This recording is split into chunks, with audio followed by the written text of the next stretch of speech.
Good morning. Hope you're having a great week, and hopefully this will add just a little bit something to it. I want to share some thoughts I picked up from Bob Goff, and starting with Matthew chapter 21, verses 40 and 41.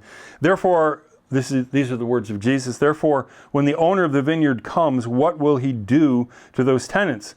And he says, he will bring those wretches to a wretched end, they replied, and he will rent the vineyard to other tenants, who will give him his share of the crop at harvest time. So God entrusts things to us. Everything we have is a trust from God. We're stewards. We don't really truly own anything, because in the end, we won't have anything.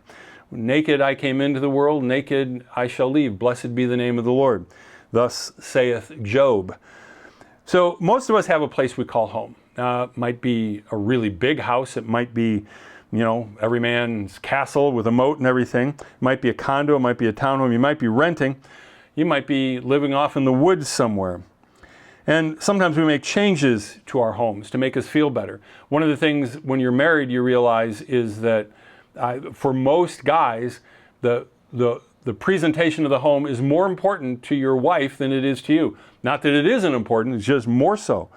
I have a friend who every day it seems like he comes home and the furniture is rearranged. Just, this is better than it was before. So sometimes we hang a painting on a nail, or sometimes we put a poster. When I was you're a kid, how you decorate your room. I remember some of the posters that had to do with popular music at the time. You had a Rolling Stones poster on my bedroom wall. I remember my brother Jim. He was a great photographer, and he had this photograph that I think was from Austin, Texas. It was a black and white. It was framed, and I was a senior in high school, and he gave it to me for Christmas. He says, when you go off to college, you can just put this up on the wall in your college room. I did put it up on my wall, but I never did have a college room. I never went off to college, so to speak. That's a whole other story. So Bob has a friend, and she decided to remodel her place. Here's how it happened. She did some big renovations, and she did it without telling the landlord. That can be a mistake. The improvements were awesome and delighted Bob's friend, but evidently they didn't delight the landlord. The landlord had some questions like, where was the tree that used to be where the shed is, and who added the fence, and who removed the hedge? Yeah, I can remember some different things because I've been a landlord at times, and people make changes, and it's like, yeah, some things aren't always thought through. But here's the thing, whether we're paying rent, paying a mortgage, we're all still tenants. And not just of the stuff that we have. You see, it's really not our place, it's God's. Your body and mind is really God's, and you're a steward of what you do with your mind and your body and your soul. So we might want to move the furniture around a little bit, that's no problem. But before we start remodeling the house and repurposing what we are caretaking, we need to get permission from the owner. Do you understand this concept of ownership, or stewardship? That we really don't own anything. It's very biblical. And a lot of times we don't think about it, especially as Americans, because we're into stuff. But everything that we have is really from God. So how do we know if we have permission to change things in our life? Well, it's both simple and hard.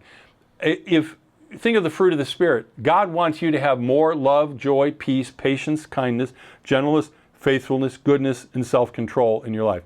In Galatians chapter 5, it says that, and it says, against such there is no law. In other words, you can have as much of that as you want, but you might not have permission, to put up hedges in certain places, or to put in your shed to store stuff that maybe is stuff that you shouldn't have.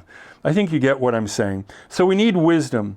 See, Jesus doesn't want us to just hang pictures of Him on the wall. He wants to decorate our lives, our hearts, with compassion, empathy, generosity, kindness, joy, and just being concerned about the folks around us.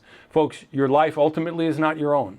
It belongs to God, and God wants to use you in a great way to glorify Himself in this world, not to a selfish end, but to an eternal end that you will be so pleased with. God bless you. Have a great day.